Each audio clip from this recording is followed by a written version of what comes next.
Welcome to the Just Nuke It podcast.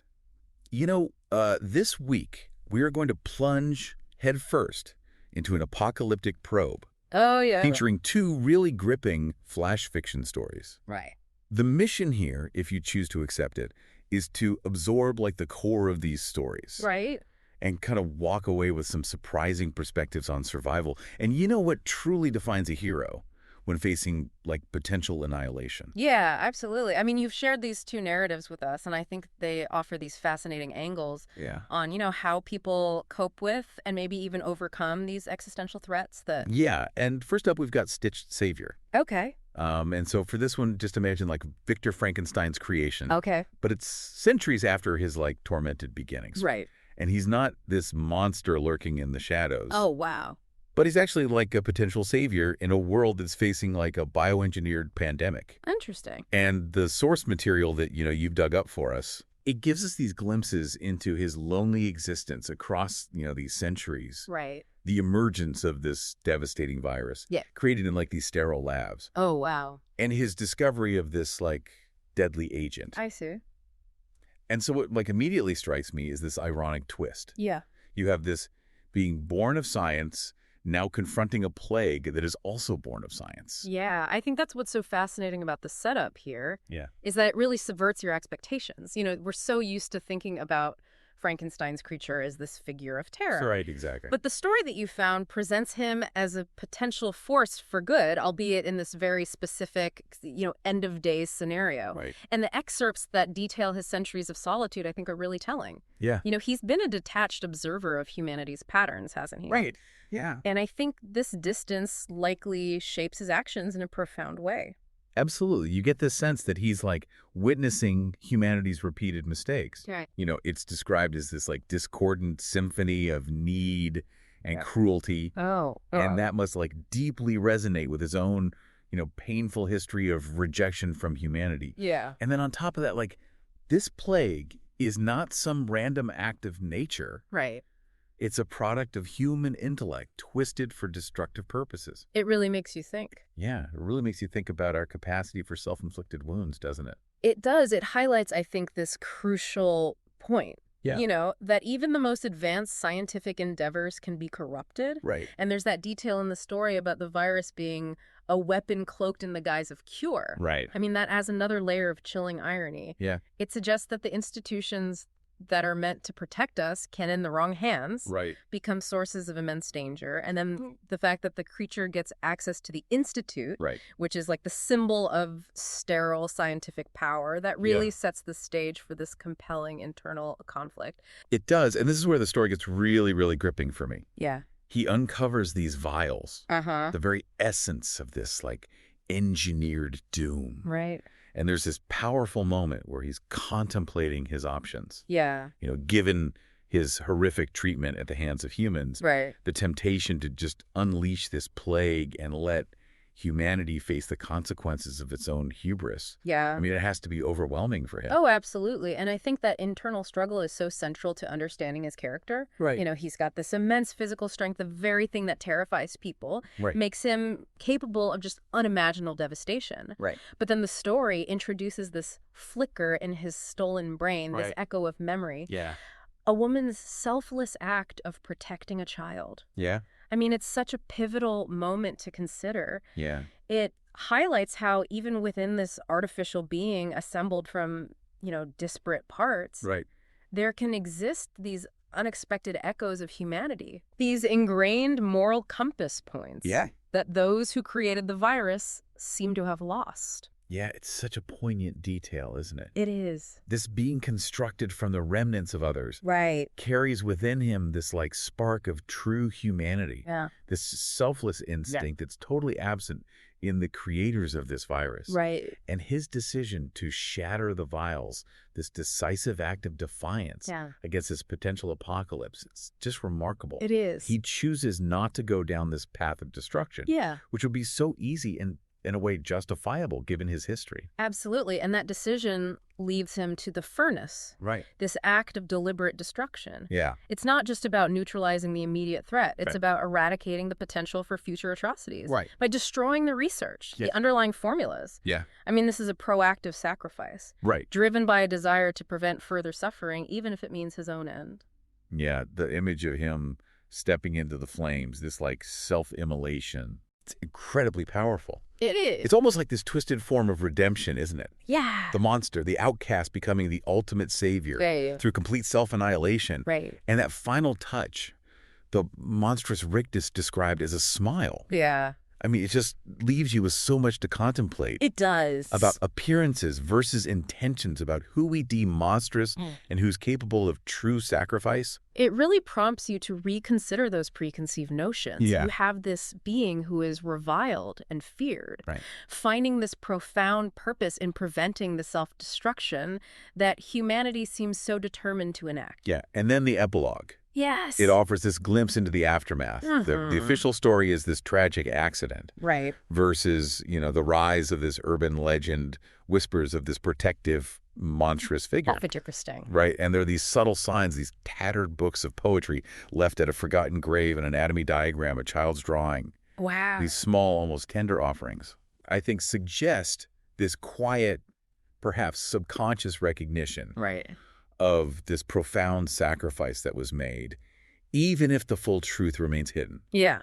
So this flash fiction story presents us with this stitched-together being who embodies more genuine humanity than humanity itself. It's a powerful inversion. It really is. It forces you to confront your own definitions of monster and hero. Yeah. Now shifting focus completely. Okay. The second flash fiction story you brought to our attention is Doomsday Cassandra. Yes, exactly. And this story introduces us to Emberlyn Vale. Okay. Who is a teenage outcast, burdened or maybe gifted with these accurate visions of Earth's destruction. Wow. And it follows her challenging journey to be believed by a town that just dismisses her as like a troubled youth. I see. And the excerpts you provided, they showcase her isolation. Okay. The terrifying clarity of her premonitions. Right. And this crucial moment when she finds an unexpected ally in Asher, the new kid in town. Right away, you have this classic trope of the misunderstood prophet. Yeah. But viewed through this really compelling teenage lens.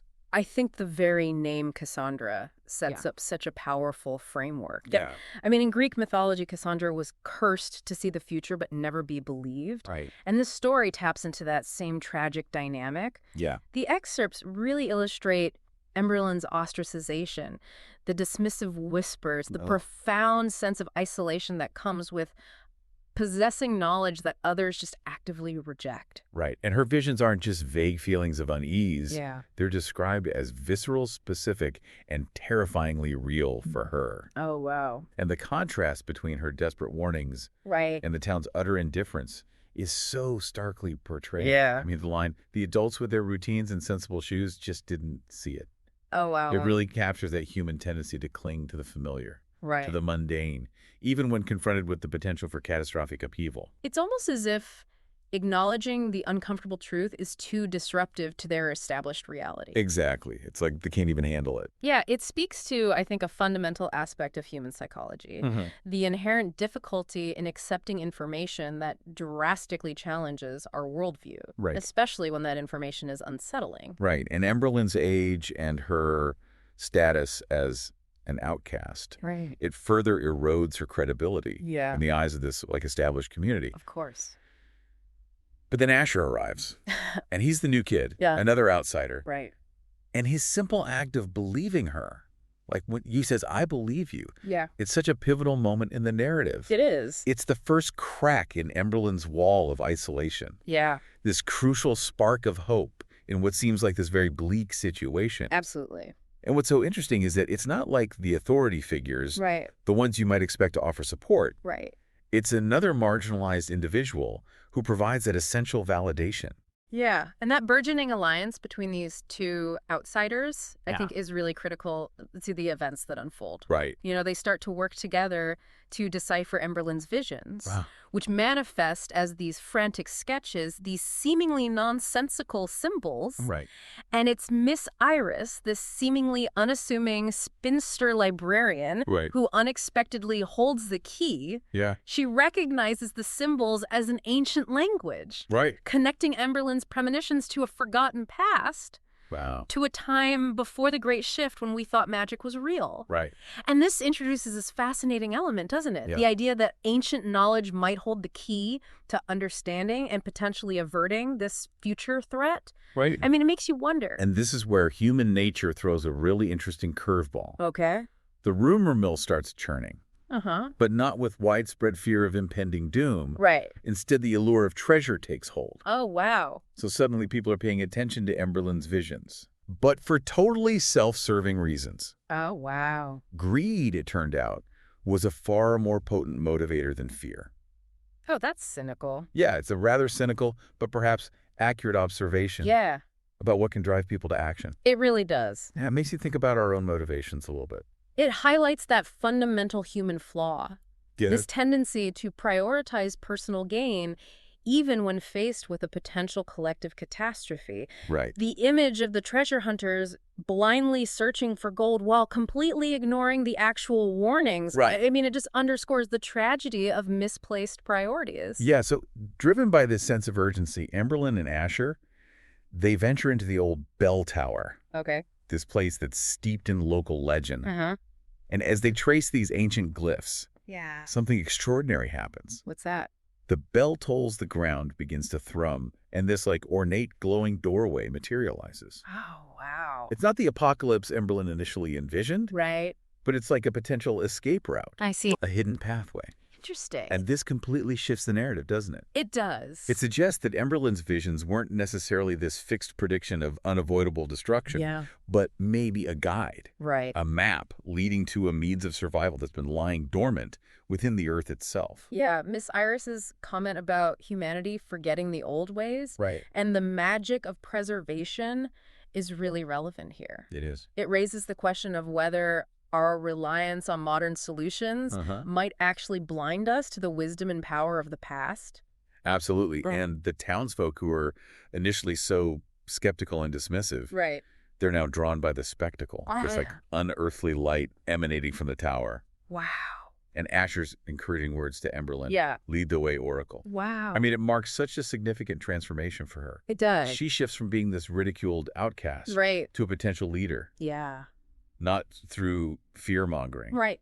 But through the revelation of this, hidden possibility. It's a powerful moment of validation for her, isn't it? It really is. Her visions, once a source of torment and isolation, now become her strength, her connection to a deeper, forgotten reality.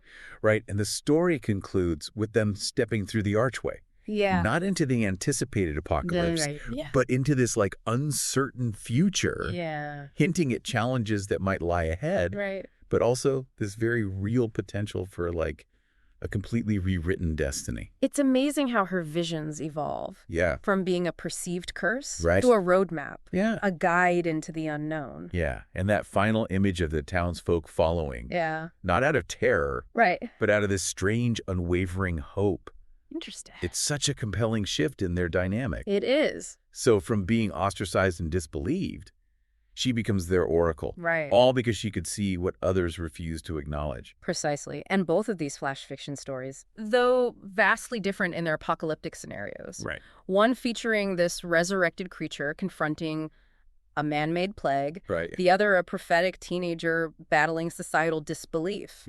They offer, I think, profound reflections on the nature of hope. The unexpected faces of heroism. And the surprising places where we might discover salvation when facing these seemingly insurmountable threats. I totally agree. So what did we unearth in this apocalyptic probe of stitched savior and doomsday Cassandra? Wow. In the first story, we saw the ultimate outsider. Frankenstein's creature making this profoundly selfless choice. Absolutely. Despite a lifetime of rejection and witnessing humanity's flaws. He chooses to sacrifice himself to prevent this man-made apocalypse. Yeah, what does that say about our ingrained biases and our definitions of what constitutes a monster? Right, and the story concludes with this lingering image, of an urban legend. Yeah. And those small, poignant offerings left at forgotten graves, suggesting this quiet, almost subconscious understanding of his sacrifice. Absolutely. Now, moving to Doomsday Cassandra. Okay. We witness the classic struggle of a prophet without honor. Right. Emberlin's terrifying visions, initially dismissed as madness, ultimately become the key to her town's potential salvation. Yeah, and what's so thought-provoking here is the initial motivation of the townsfolk, driven by the rumor of treasure. Right. A stark contrast to Emberlin and Asher's genuine concern. Right, yeah. And the subsequent discovery of ancient artifacts. And the activation of this hidden doorway suggests that sometimes the answers to existential threats might not lie in future technological advancements, but in a rediscovery of forgotten wisdom. Both of these flash fiction stories, while wildly different in their specific apocalyptic scenario, offer this compelling look at the unexpected sources of hope and the complex nature of heroism when everything is on the line. They make you wonder, what potential warnings might we be collectively ignoring in our own world? It does make you wonder. And who might surprise us by stepping forward when everything seems to be falling apart? And perhaps most importantly, they challenge us to look beyond superficial appearances and our own preconceived notions when evaluating potential threats and indeed potential saviors. Absolutely. Thank you for joining us for this apocalyptic probe on the Just Nuke It podcast. My pleasure. Rate and follow for more captivating tales from the brink.